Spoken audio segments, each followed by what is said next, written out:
the swift revolving year returns the bright auspicious morn that shed its kindest influence here when Britain's future queen was born.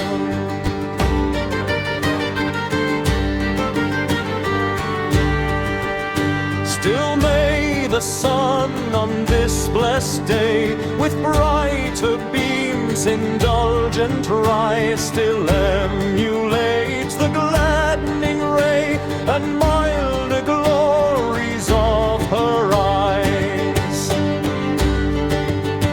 Those charms thy spotless youth adorn, each ripening year shall more display.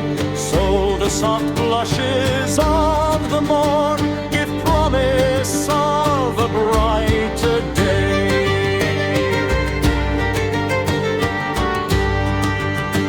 The pomp of power, the grateful awe and homage which on sovereigns wait, your eyes without that aid could draw and not demanded but create.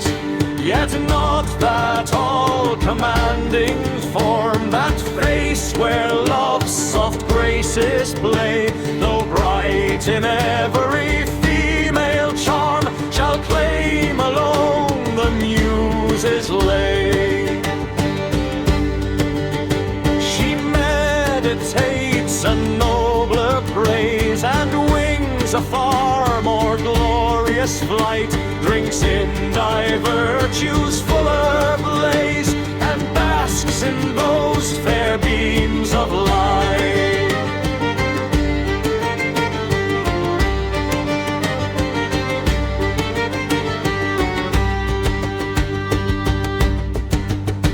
First in the ever-smiling train, religion sheds diffusive grace. In the fair breast confirms her reign and gives the sacred sweets of peace.